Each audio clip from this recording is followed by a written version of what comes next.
ஆத்மா நமஸ்தே. இன்றைக்கான புத்தக வாசிப்பு பேஜ் நம்பர் 388, சாப்டர் 49. கிருஷ்ணன் பிரம்மதேவர் கர்வத்தை அடக்குதல். பிரம்மதேவருக்கு ஆயுட்காலம் எப்படி என்றால் அதை சொல்கின்றோம் கேள்.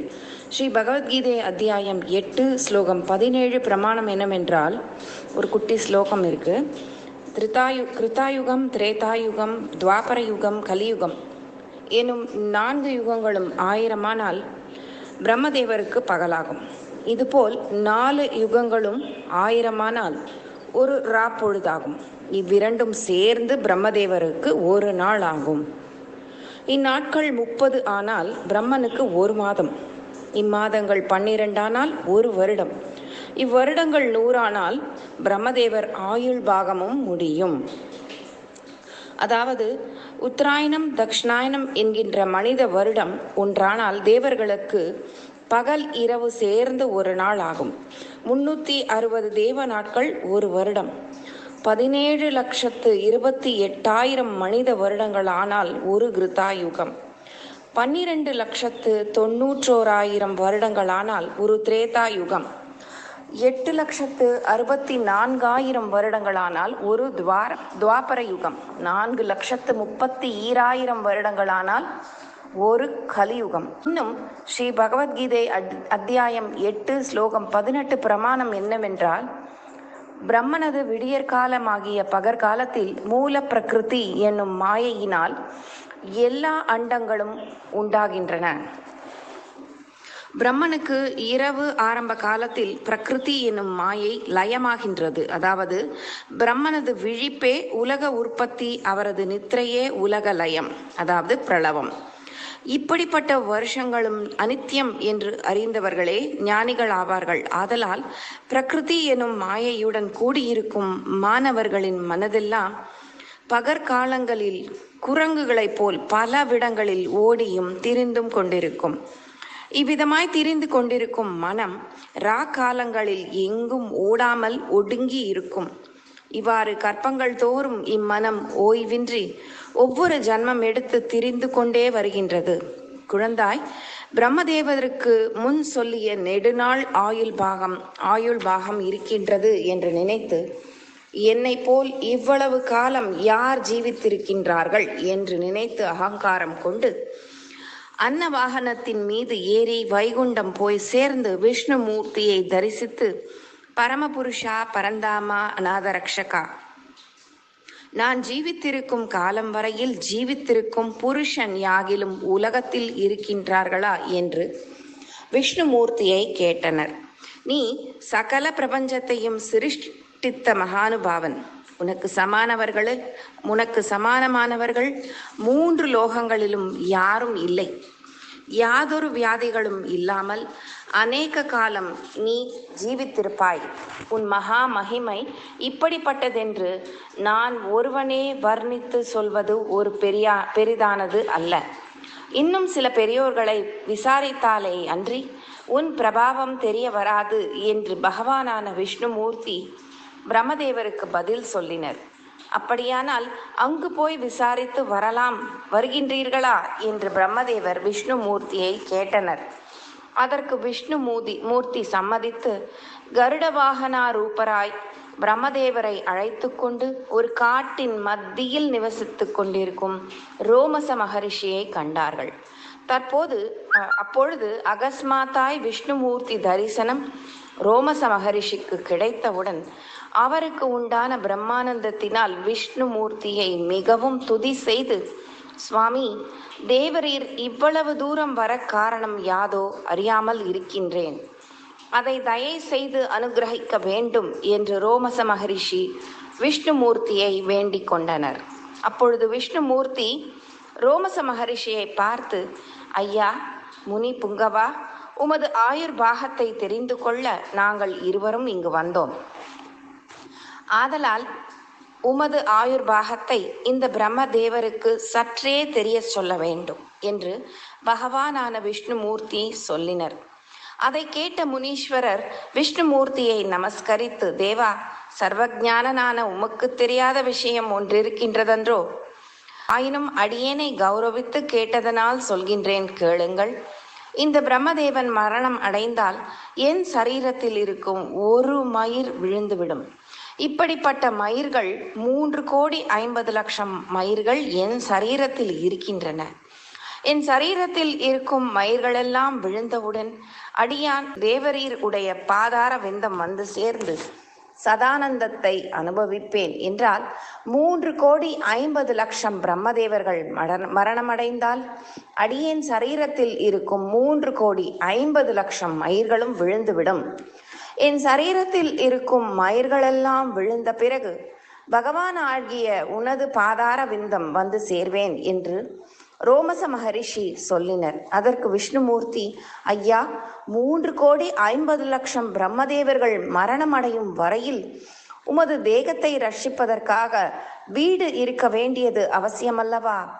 அதை ஏன் நிர்ணயம் செய்து கொள்ளவில்லை என்று கேட்டனர். அதுக்கு ரோமச மகரிஷி மந்தஹாசம் செய்து, தேவதேவோத்தமா, இந்த தேகம் நீர்க்குமிழியை போன்றது என்று யதார்த்தமாய் தெரிந்த பிறகு இதை அவ்வளவு பத்திரமாய் காப்பாற்ற வேண்டியது ஏன்? தேவரீருடைய பாதாரவிந்த சேவையில் இருக்கப்பட்டவர்களுக்கு தேகாபிமானமும் ஏது, தேக அபிமானமும் ஏது? தேகாபிமானம் இருக்கும் வரையில் துக்கமே ஒழிய சுகமில்லை என்று சொல்லினர். அதற்கு விஷ்ணுமூர்த்தி மிகவும் சந்தோஷித்து அவருக்கு மகா வாக்கிய தத்துவங்கள் சிலவற்றை சொல்லி ரோமச மகரிஷி சொல்லிய விஷயமே நிஜம் என்று ஒப்புக்கொண்டு போய் வருகின்றோம் என்று விஷ்ணுமூர்த்தி சொல்லினர். பிறகு விஷ்ணுமூர்த்தி பிரம்மதேவரை அழைத்து கொண்டு மற்றொரு காடு அரண்ய மத்தியில் நிர்மல பரிசுத்தமான பிரதேசத்தில் பிரம்மானு சந்தானம் செய்து கொண்டிருக்கும் 8 வக்ரன் ரிஷியினிடம் சென்று தரிசனம் கொடுத்தனர். வக்ரன். அப்பொழுது அஷ்டவக்ர மகரிஷி விஷ்ணுமூர்த்தியை வெகு விதங்களாய் துதி செய்து, தேவோத்தமா, தேவகி நந்தா, தேவரீர் இவ்வளவு தூரம் விஜயம் செய்து அடியேனுக்கு தரிசனம் கொடுத்ததை பார்க்க மிகவும் ஆச்சரியமாய் இருக்கின்றது. அடியேனால் ஆக வேண்டிய வேலை ஏதாகினும் இருந்தால் ஓர் வார்த்தை சொல்லி அனுப்பும் பட்சத்தில் தலையாய் நடந்து வரேனா? தேவரீருடைய பக்த வாத்சல்யம் என்னவென்று சொல்வேன். தேவரீருடைய சன்னிதானத்திற்கு அடியேனை வரவழைத்தால் தாசனுக்கு மார்க்க ஆயாசம் உண்டாகும் என்று எண்ணி அல்லவோ தேவரீரே இங்கு வந்தீர்கள். அடியேன் தன்யனானேன். வந்த காரியம் எதுவோ அதை தயை செய்து சொல்ல வேண்டும் என்று மிகவும் பக்தியுடன் கேட்டுக்கொண்டனர். அப்பொழுது அரவிந்த நயனனாகிய பகவான் புன்சிரிப்பாய் சிரித்து அஷ்டவக்ர ரிஷியை பார்த்து, ரிஷிகுல திலகமே, உம்முடைய ஜீவித காலம் ஆயுர்பாகம் எவ்வளவு என்று தெரிந்து கொள்ள இங்கு வந்தோம். நீர் எவ்வளவு காலம் ஜீவித்திருப்பீரோ அது விஷயம் இப்பிரம்மதேவருக்கு சற்றே தெரிய சொல்ல வேண்டும் என்று சொல்லினர். அதற்கு அஷ்டவக்ர ரிஷியானவர், பரமேஸ்வரா, பரந்தாமா, சகல லோகத்திற்கும் இரட்சகனாய் இருக்கும் உமக்கு தெரியாத விஷயமும் ஒன்று உண்டோ? ஆயினும் உமது ஆக்ஞையை மீறி நடப்பது அடியேனுக்கு தகுதி அல்ல.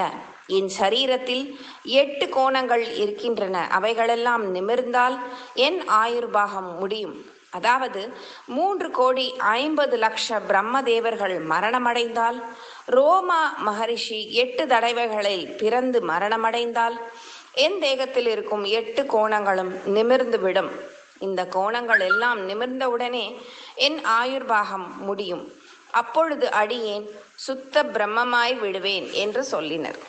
அப்பொழுது விஷ்ணுமூர்த்தி அவரை பார்த்து, ஐயா, அது வரையில் சரீரம் ரக்ஷணார்த்தமாய் வீடு ஒன்று இருக்க வேண்டுமல்லவா? அது ஏன் இல்லாமல் இருக்கின்றீர் என கேட்டனர். அதற்கு ரிஷியானவர் சொல்கின்றார், மகானுபாவா, என் மனதை சோதிக்க இவ்வார்த்தையை கேட்கின்றீர் போல் தோன்றுகிறது. ஆயினும் என்னை ஒரு பொருட்டாய் நினைத்து கேட்பதனால் சொல்கின்றேன், கேளுங்கள். இந்த சரீர நீர்க்குமிழியை போன்றது என்று எண்ணாமல் நித்தியமானது என்று எண்ணி இத்தேக ரக்ஷணார்த்தத்திற்கு குடிசை இருந்தால் உம்மை துதி செய்ய லோபம் உண்டாகாதோ? சகல பிரபஞ்சத்தையும் சிருஷ்டிக்கவும் ரட்சிக்கவும் சம்ஹாரம் செய்யவும் நீர் கர்த்தராயிருக்கின்ற இதில் அடியேனுக்கு என்ன சம்பந்தம் இருக்கின்றது? தேகாபிமானம் உள்ள வரையில் அஞ்ஞானம் நசிக்காதல்லவா? பூர்வ ஜென்ம கர்மங்களினால் அபிமானம் உண்டாகின்றது. அப்படிப்பட்ட அபிமானத்தை நிவர்த்தி செய்வதே ஞானம் என்று தேகத்திற்கு போஷணார்த்தம் அனாவசியம் என்று தோன்றியபடியால் அதன் விஷயமாய் பிரயத்தனம் ஒன்றும் செய்யவில்லை என்று சொல்லினர். அதற்கு விஷ்ணுமூர்த்தி மிகவும் சந்தோஷித்து பர தத்துவமான உபதேசங்கள் சிலவற்றை என்கோண ரிஷிக்கு உபதேசித்து என்கோண ரிஷி சொல்லிய வாக்கியமே சத்தியமானதென்று நிரூபித்து நான் சென்று வருகின்றேன் என்று ரிஷியினிடம் பகவான் சொல்லினர். அதற்கு ரிஷியானவர் மிகவும் வியசனமடைந்து தேவரீருடைய சேவை இனி எப்பொழுது லபிக்குமோ, எப்பொழுது யான் தன்யனாவேனோ என்று சொல்லிக்கொண்டே சில தூரம் சென்று வழி விட்டு பிறகு தன்னிருப்பிடம் வந்து சேர்ந்து பிரம்மானந்தத்தை அனுபவித்து கொண்டிருந்தார். பிறகு விஷ்ணுமூர்த்தியும் பிரம்மதேவரும் பரமபதம் போய் சேர்ந்து விஷ்ணுமூர்த்தி மாணிக்க மண்டபத்தில் உள்ள திவ்ய சிம்மாசனத்தின் மீது எழுந்து அருளி பிரம்மதேவரை பார்த்து, ஐயா பிரம்மதேவரே, நான் சொல்ல போகும் விஷயங்களை சாவதானமாய் கேட்க கடவீராக. இந்திரியங்களை ஜெயித்து அஞ்ஞானம் என்னும் இருளை கட்டெடுத்து ஞானம் என்னும் சூரிய பிரபையினால் ஜோதியை ஆனந்தமாய் தரிசித்த பரம பக்தர்களான ஜீவன் முக்த சத் புருஷர்களை நீ சேவித்து அவர்களின் வசனாமிருதங்களை காதுகளால் கேட்டீரல்லவா. வசனாமிருதங்கள்னா அவர்கள் பேசிய பேச்சுகள், வசன அமிர்தங்கள்.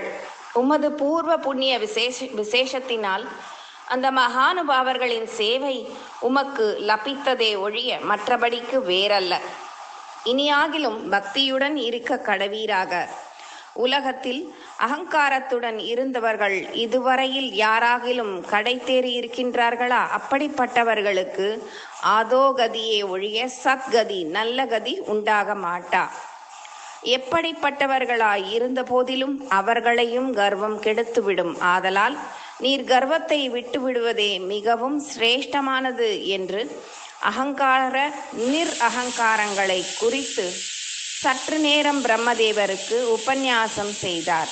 பிறகு பிரம்மதேவர் அவ்வாக்கியங்களை கேட்டவுடனே அவருக்கு அறிவு உண்டாகி விஷ்ணுமூர்த்தியை நமஸ்கரித்து தேவோத்மா தேவகி நந்தனா, என் இருதய ஆகாசத்தை மூடிக்கொண்டிருந்த அகங்கார விகார காடந்தகாரங்களெல்லாம் இருளெல்லாம் தேவரீருடைய கடாட்ச வீக்ஷண்யம் என்னும் பிரகாசத்தினால் நீங்கி ஞானோதயம் ஆயிற்று. லோகாபிமான பாசத்தில் இருந்து விடுபட்டு முமுக்ஷுவானேன் என்று விஞ்ஞாபனம் செய்து பகவானிடம் செலவு பெற்றுக்கொண்டு தன் லோகத்திற்கு சென்று விட்டார். செலவு பெற்றுக்கொண்டிருந்தா விடை பெற்றுக்கொண்டு, நாயனா குமாரா, இவ்வளவு நீண்ட ஆயுர்பாகமுடைய பிரம்மதேவர் கண் இமையை மூடுவதற்குள் மானிட ஜென்மம் எடுத்த மாணவர்கள் எல்லோரும் கணக்கில்லாத அநேக கோடி ஜென்மங்களை எடுத்து மாயா சக்கரமாகிய சம்சார சக்கரத்தில் அகப்பட்டு பிரதிதினம் செய்து கொண்டிருக்கும் காரியங்களையே செய்து கொண்டு பிரதிதினம் 24 மணி நேரமும் இஹலோக சுகமாகிய தன் மனைவி மக்களுக்கு ஆஸ்தி சேகரித்து கொண்டு ஒரு நிமிஷமாகிலும் எந்த ஈஸ்வர தியானமும் இல்லாமல் இருந்து எப்பொழுதும் ஜனன மரணங்களை அடைந்து கொண்டே வருகின்றார்கள். இந்த சம்சாரம் என்னும் மாயா சக்கரத்தில் நாரதர் ஒருமுறை அகப்பட்டு கொண்டு பட்ட பாட்டை ஸ்ரீ கிருஷ்ணார்ஜுன சம்வாத ரூபமாய் எழுதிய ஸ்ரீ பகவத்கீதை அத்தியாயம் 5 ஸ்லோகம் 6 சொல்கின்றோம், கேளுங்கள். கிருஷ்ணன், ஆம், அவனவன் செய்யும் புண்ணிய பாவங்கள் ஈஸ்வரனை சேரமாட்டா, ஜீவர்களையே சேரும். அர்ஜுனன், இதென்ன அநியாயம்? ஈஸ்வரன் கர்மங்களில் உள்ள பலன் ஜீவர்களுக்கு கொடுக்கவில்லை என்றும் ஜீவர்களுக்கு சம்பந்தித்திருக்கும் மாயையே அந்த கர்மங்களை செய்விக்கின்றது என்றும் நீ இதற்கு முன் சொன்னீரல்லவா? அப்படி இருக்க கர்த்திருவம் இல்லாத ஜீவனுக்கு மாயையினால் செய்யப்படும் கர்மங்களினுடைய பலன்களாகிய புண்ணிய பாவங்கள் எப்படி சேரும்? கிருஷ்ணன், அது எப்படி என்றால், தான் ஒன்றும் செய்யாவிடினும் மாயையினால் செய்யப்படும் கர்மங்களைத்தான் தான் செய்வதாய் எண்ணுகின்றான். அதனால் அந்த கர்மத்தை தன்மேல் போட்டுக் கொள்கின்றான். இப்படி செய்வதே அகங்காரம் என்று சொல்லப்படும். இந்த அகங்காரத்தினால் அந்த கர்ம பலன்கள் அவனை சேருகின்றன. அர்ஜுனன், ஐயோ பாவம், இந்த ஜீவன் நிர்நிமித்தமாய் தான் செய்த கர்மங்களை தன்மேல் சுமத்தி கொண்டு அதனால் ஏன் பந்தத்தில் அகப்பட்டு கொள்ள வேண்டும்? கிருஷ்ணன், அஞ்ஞானத்தில் அப்படி செய்கின்றான். இந்த அஞ்ஞானத்திற்கே அவித்தை என்றும் மாயை என்றும் சொல்லப்படும். இந்த மாயையினால் சமஸ்த ஜந்துக்களுடைய ஞானம் மூடப்பட்டு இருக்கின்றது. இந்த மாயையினால் மோசம் போய் அகங்காரத்தை வகித்து அதனால் பந்தப்பட்டு இருக்கின்றான். அர்ஜுனன், ஆனால் அந்த மாயை யாரால் கல்பிக்கப்பட்டது? கிருஷ்ணன், ஈஸ்வரனால் கல்பிக்கப்பட்டது. அர்ஜுனன், அப்படியானால் ஜெகத் சிருஷ்டிக்கு கர்த்தாவாகிய ஈஸ்வரனே இந்த மாயையை உண்டாக்கி அதனால் ஜீவர்களை மோகிக்கச் செய்து கொண்டு அதன் மூலமாய் அவர்களை கர்ம பத்தாக்களாக செய்வித்து தான் எதுவும் செய்யாதவனைப் போல் எந்த பலன்களையும் பற்றாமல் விலக்ஷணனாய் எப்படி இருக்கலாம்? கிருஷ்ணன், ஈஸ்வரன் ஜீவர்களையும் மாயையும் சிருஷ்டித்து செய்தது வாஸ்தவமே. ஆனால் மாயையினால் கட்டப்பட்டிருக்கும் ஜீவர்களுக்கு அந்த மாயையிலிருந்து தப்பித்து கொள்ளும் சக்தியையும் ஈஸ்வரன் கொடுத்திருக்கின்றார். அந்த சக்தியையே புத்தி என்று சொல்லப்படும். எந்த ஜீவனுடைய மானிட ஜென்மம் வருகின்றதோ அப்பொழுது அந்த மனிதன் மாயையினுடையவும் சுபாவத்தை சரியாய் தெரிந்து கொண்டு சமஸ்த கர்மங்களுக்கும் மாயையின் சம்பந்தமே என்றும் அவைகளினால் தனக்கு யாதொரு சம்பந்தமும் இல்லை என்றும் அறிந்து எவனொருவன் நடக்கின்றானோ அப்படிப்பட்டவன் அந்த மாயையிலிருந்து நீங்கினவன் ஆகின்றான். அப்படிப்பட்டவன் அந்த கர்மத்திற்கு பாத்திரனாக மாட்டான். அப்படி செய்யாமல் எந்த ஜீவன் பகவான் கொடுத்திருக்கும் புத்தியை சரியாய் உபயோகப்படுத்தாமல் அகங்கார மமகாரமுடையவனாய் மாயையால் செய்யப்படும் காரியங்களை எல்லாம் தானே செய்வதாய் நினைத்து கொள்கின்றானோ அப்படிப்பட்டவன் மத யானை தன் தலையில் தானே மண்ணை வாரி போட்டுக்கொள்வது போல மாயையினால் செய்யப்படும் கர்மங்களை தன்னில் உண்டாக்கி கொண்டு அதனால் கர்மபத்தனாய் அந்த கர்மங்களின் பலாபலன்களை அனுபவிக்கின்றான். பகவான் இவனை கர்மபக்தனாய் செய்வது இல்லை. இதற்கோ திருஷ்டாந்தம் சொல்கின்றேன் கேள். ஓர் எஜமானிடம் இருக்கும் சேவர்களில் 2 சேவர்களை அழைத்து, நீங்கள் இருவரும் தாமரை தடாகத்திற்கு சென்று தாமரை இலைகளும் புஷ்பங்களும் கொண்டு வர வேண்டும் என்று சொல்லி அந்த தடாகத்தில் தாமரை கொடிகளும் அல்லி கொடிகளும் மிக உண்டு. அவைகள் காலில் சுற்றி கொண்டால் நீங்கள் எவ்வளவு நீச்சல் கற்றவர்களாய் இருந்த போதிலும் சரி அந்த நீச்சல் பிரயோஜனப்பட மாட்டா. ஆதலால் நீங்கள் இருவரும் இவ்விரண்டு கத்திகளையும் கொண்டு போய் கொடிகள் காலில் சுற்றி கொள்ளும் பொழுது அவைகளை அறுத்து விடுங்கள் என்று சொல்லி இருவருக்கும் 2 கத்திகளை கொடுத்து அனுப்பினான். அவர்களில் ஒருவன் தன் எஜமான் உத்தரவின்படி கத்தியை மறவாமல் எடுத்து கொண்டு போய் நீந்தும் பொழுது காலில் சுற்றி கொண்ட கொடிகளை எல்லாம் அறுத்து கொண்டு அந்த கொடிகளால் கட்டிப்படாமல் இலைகளையும் புஷ்பங்களையும் பறித்து கொண்டு வந்தான். மற்றவனோ அப்படிக்கு செய்யாமல் எஜமான் கொடுத்த கத்தியை வீட்டில் வைத்து மறந்து சென்று கையில் ஆயுதம் இல்லாமலே தடாகத்தில் இறங்கி சென்றவுடனே கொடிகள் காலில் சுற்றி கொண்டபடியால் நீந்துவதற்கு சக்தி இல்லாமல் தத்தளித்து தடுமாறி பிராணனை விட்டான். இப்படியாய் பிராணனை விட்ட இவனுடைய மரணத்திற்கு காரணபூதன் எஜமானா அல்லது தானே ஆகின்றானா? அர்ஜுனன், எஜமான் காரணபூதன் அல்லன். ஏனென்றால் அவனை அந்த தடாகத்திற்கு அனுப்பும் பொழுது அவ்விடத்தில் உள்ள கொடிகளின் விஷயங்களை சொல்லியும் அதை நிவர்த்தி செய்து கொள்வதற்கு தகுந்த ஆயுதத்தை அவன் உபயோகப்படுத்தி கொள்ளாமல் போனதனால் அந்த தோஷம் எஜமானை பற்றாது. கிருஷ்ணன், ஆனால் அந்த சங்கதி அறியாதவர்கள் என்ன சொல்லுவார்கள்? அர்ஜுனன், அந்த எஜமானனே அவன் மரணத்திற்கு காரணபூதன் என்று சொல்வார்கள். கிருஷ்ணன், அதுபோல் இந்த பிரபஞ்சத்தில் உள்ள மனிதர்களும் மாயையினால் அவர்கள் அனுபவிக்கும் பலன்களுக்கு ஈஸ்வரனே காரணபூதமாய் இருக்கின்றான் என்று எண்ணிக்கொண்டார்கள்.